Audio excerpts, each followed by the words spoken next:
In 1916, Europe was having the worst group project in history. Everyone was involved, no one agreed on anything, and millions of people were dying over a few square miles of soggy French farmland. This, ladies and gentlemen, is the Battle of the Somme. Grab your trench shovel, your tea that tastes like mud, and your optimism that won't last very long, because we're diving into one of the bloodiest, most tragic, and most ridiculously mismanaged battles ever fought. Let's rewind. It's the middle of World War I. 2 years in, and everyone's exhausted. France is bleeding. Germany's holding its ground. Britain is trying its best to pretend it knows what it's doing. Across Europe, trenches stretch from the North Sea to Switzerland, zigzagging like scars across the land. Between those trenches lies no man's land, a hellscape of mud, barbed wire, and broken dreams. The Western Front has barely moved since 1914. 2 years, millions of shells, millions of lives, and both sides have gained maybe a few hundred meters. Everyone's stuck, cold, wet, and miserable. Soldiers live with rats, lice, and the constant sound of artillery.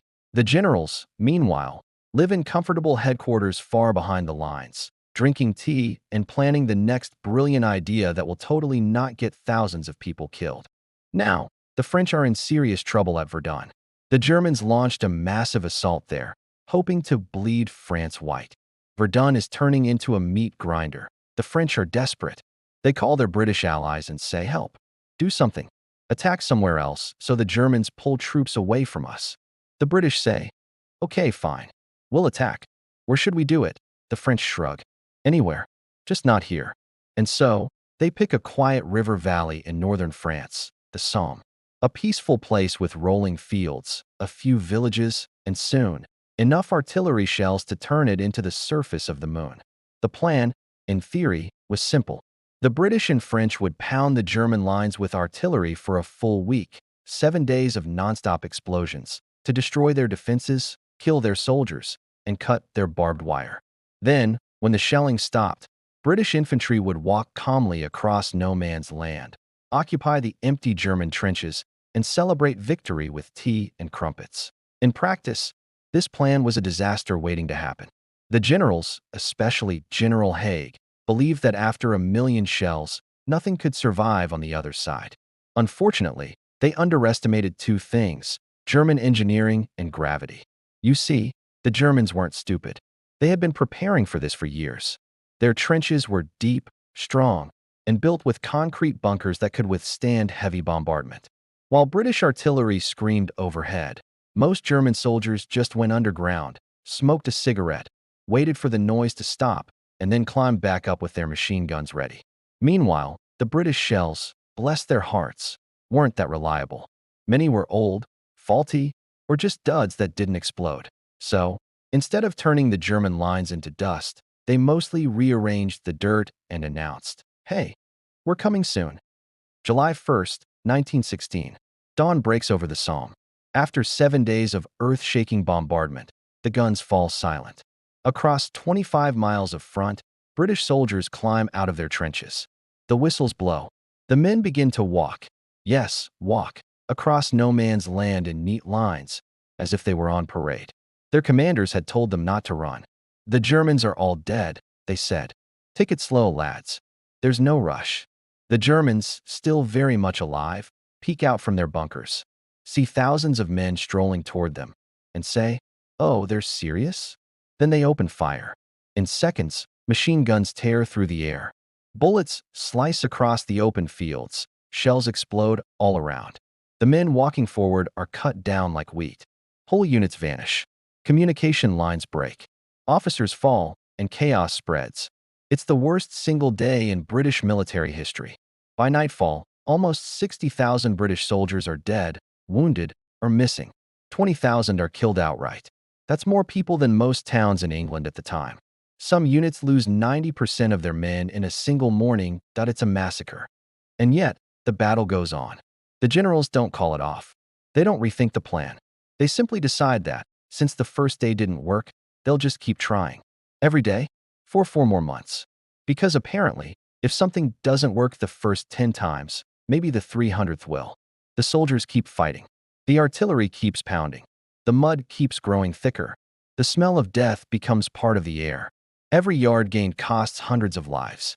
Sometimes, an entire week of fighting captures a single farmhouse, only to lose it the next day. The weather makes everything worse. It rains for weeks. The trenches collapse. Men stand for days in waist-deep mud, their boots rotting off their feet. Horses drown. Equipment sinks. The battlefield becomes an ocean of filth. And through it all, the shells never stop. Day and night, thunder, fire, and smoke. But amidst the horror, there's a glimpse of the future. In September. The British unveil their new secret weapon, the tank. Huge, clunky, metal beasts that crawl over trenches and barbed wire. The generals are thrilled. This will change everything, they say. Except the tanks are slow, unreliable, and constantly break down. Out of 49 sent into battle, only 32 even make it to the front. Most get stuck in mud or burst into flames. Soldiers look at them and say, "Cool idea. Maybe try again in 20 years." Still, it's the birth of modern armored warfare, a small light in a sea of misery. The French on the southern sector actually managed to make some progress. Their artillery is better, their tactics are smarter, and they capture several German positions. But since the British suffer the heaviest losses, the world remembers the Somme as their tragedy. As summer turns to autumn, the battlefield becomes unrecognizable. Every tree is gone. Every village is rubble. The ground is covered in craters, water, and corpses. Pilots flying overhead say it looks like the moon. Men fight not for victory, but just to survive another hour. By October, both sides are exhausted. The Germans are stretched thin, bleeding from Verdun and the Somme. The British and French are running out of men, shells, and patience. Yet still, the orders keep coming. Attack again tomorrow. By November, the Allies have advanced about 6 miles. 6 miles. That's the distance a healthy person can walk in 2 hours. It took them 5 months and over 1 million casualties. When the fighting finally stops, there's no real winner. The British and French declare victory because technically they moved forward.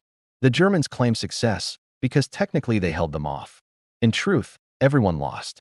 But the Somme changed the war. It forced the Germans to shift strategy. It pushed Britain to develop new tactics and technology. It showed the world that the days of traditional warfare were over. You couldn't win modern battles with courage and bayonets anymore, not when machine guns, artillery, and industrial-scale killing ruled the field. And it changed people. The soldiers who survived were never the same. They went home haunted, scarred, and forever changed. The Somme became a symbol, not of glory, but of tragedy. The futility of war, the stupidity of leadership, and the unimaginable cost of pride.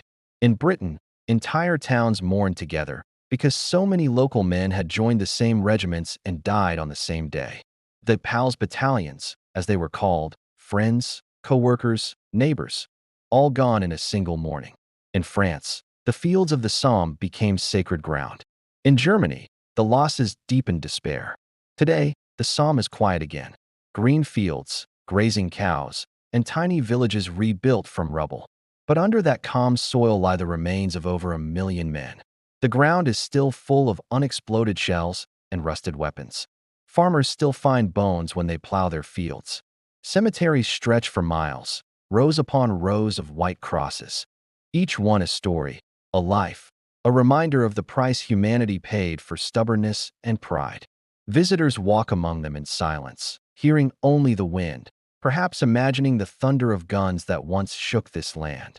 The Somme taught the world a painful lesson, one that, sadly, we still forget sometimes. That war is not glorious, and no plan survives contact with reality. The generals had dreamed of a quick victory. Instead, they created 5 months of misery that achieved almost nothing. But from that horror, the world learned.